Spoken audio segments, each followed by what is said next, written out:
udah keberapa ya? Sinetronnya 3, film udah pernah waktu itu walaupun sama-sama cameo ya. Enggak, ini mah bukan project pertama, udah banyak. Apa nih yang membedakan atau apa nih yang spesial film ini dibanding yang sebelum-sebelumnya project bernama Maxim?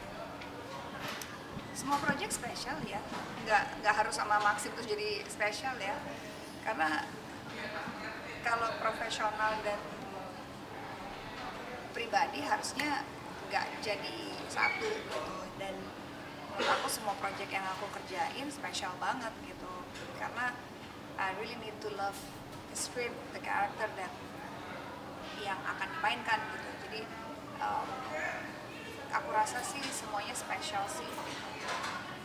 Di film ini kayaknya tokohnya berseberangan ya. Nah itu gimana? Apakah nanti akan ada semacam fight atau apa mungkin dengan Maxim? Ada nggak ya? Ya nonton aja deh.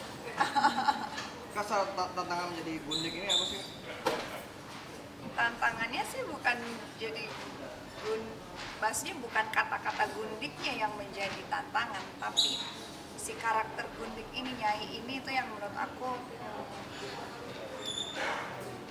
pas kita udah selesai gitu, terus kita udah selesai, terus kita udah kayak lepas dari filmnya gitu, kayak aku langsung kayak flashback gitu. Aku bukan tipe orang yang kayak ya alhamdulillah ya keluar masuk itu menurut aku gampang gitu, nggak terlalu banyak kendala gitu. Tapi yang aku susah adalah bukan susah ya, kayak yang aku rasain gitu, kayak udah kayak tadi aku ngeliat teasernya gitu ya, dan itu flashback gitu, kayak aduh ini perempuan tuh Nyai ini adalah karakter yang orang yang sangat gelap ya hidupnya ya gitu, kayak dan aku jadi beriba gitu sama karakternya, kayak jadi gimana sih iba gitu bahwa melihat seseorang yang begitu gelap, yang begitu kayaknya nggak enak hidupnya, aku jadi iba gitu, nggak enak banget ya hidupnya dia gitu. Jadi pada saat proses pembuatan ataupun reading ya kita biasa aja, maksudnya kita mencoba mencari apa ya kedalaman si karakter-karakter yang diperankan gitu atau yang aku perankan gitu. Tapi pada saat kita memerankan sesuatu kan kita nggak berpikir bahwa kita tuh jahat gitu, tapi kan memang tokohnya adalah seorang yang jahat, tapi kan sebagai seorang yang aku perankan, orang jahat kan tidak akan pernah berpikir dia orang jahat, sama seperti orang baik tidak akan berpikir dia adalah orang yang baik. Normal aja, berjalan aja sebagai seorang manusia yang punya ambisi, yang punya mimpi, yang punya hasrat, yang punya hawa nafsu, yang punya keinginan. Tapi kan level keinginan dan hawa nafsu yang membedakan orang satu dan orang dua itu kan itunya kan gitu. Nah kebetulan si tokoh Nyai ini adalah orang yang sangat to the extreme, max banget gitu, bahwa menginginkan sesuatu caranya itu max banget gitu, sampai membunuh pun itu suatu hal yang wajar, contoh gitu. Tapi kan kalau sebagai seorang namanya kan nggak ada tuh kepikiran begitu gitu. Jadi memang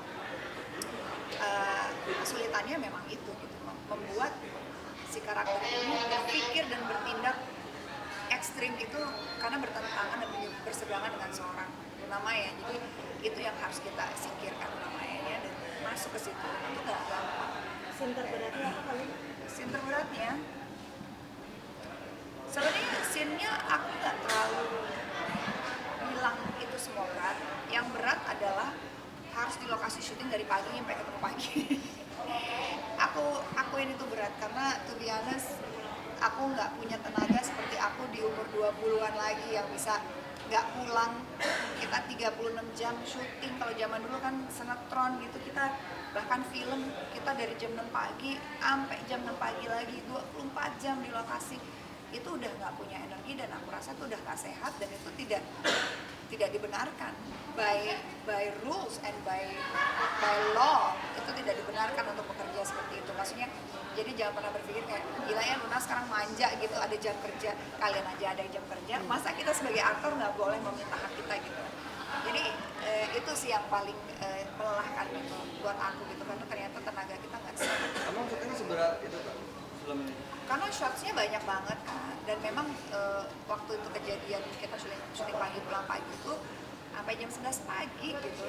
Itu karena memang udah hari terakhir, nggak ada hari waktu lagi dan shotsnya masih banyak dan nggak bisa ada tambahan hari. Memang akhirnya kan kita juga harus memaklumi gitu, nggak bisa kita bilang tiap hari oh gue nggak bisa gitu. Tapi kan kita juga harus punya rasa kepemilikan, kan kita juga di situ sebagai IP segala macam. Jadi kita juga tahu oke, ini memang nggak mungkin kita minta jam pulang on time gitu, jadi ya bablas dan itu yang melelahkan sih. Apa yang dirasa di fisik mungkin drop kan kemarin?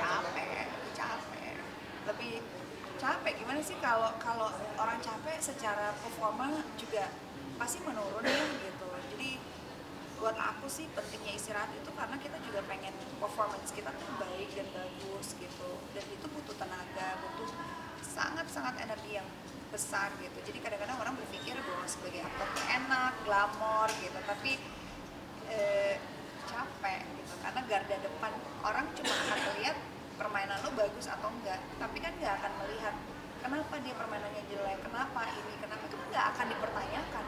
Yang hanya dilihat adalah saat itu hasil akhir. Jadi kadang-kadang membuat kita sebagai pemain juga jadi kita pengen bagus tapi banyak kendalanya, tapi kan kita nggak bisa jadikan itu alasan. Kalau Jaga stamina dan kesehatannya gimana Kak? Jaga stamina dan kesehatan di tengah syutingnya juga banyak.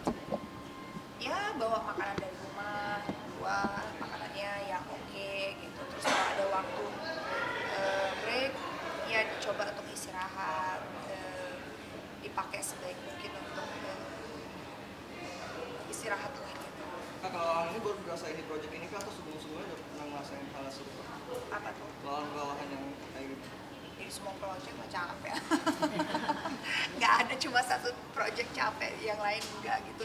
Ada juga, tergantung, kan balik lagi tergantung budget ya. Kalau budgetnya ada, pasti kan waktu syutingnya itu lebih panjang, jadi itu bisa lebih disesuaikan gitu. Kalau budgetnya memang mepet ya pasti kan segala sesuatu ya diusahakan.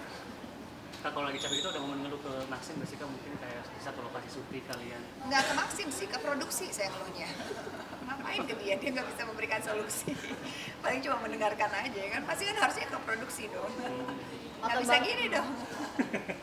Atau bahkan lebih semangat gak sih Kak ketika bekerja Aku sama bareng Max mereka? itu jarang ada satu scene yang bareng. Jadi aku syuting dia enggak, aku yang syuting dia yang enggak. Jadi memang kalaupun ada beda scene. Jadi memang bisa dibilang hampir sama sekali nggak banyak momen bareng juga gitu. Ini kan Kamek sendiri pasangannya Kak Ratu. Kak Ratunya izin gak sih atau ngerasa canggung gak sih ke Kak Luna gitu buat Ngapain? Emang gue maunya Maxim pakai izin? Yang enggak lah gitu. Masa aku mau, misalkan aku kemarin aku syuting sama misalkan sama Fedi gitu, bang, aku izin sama istrinya.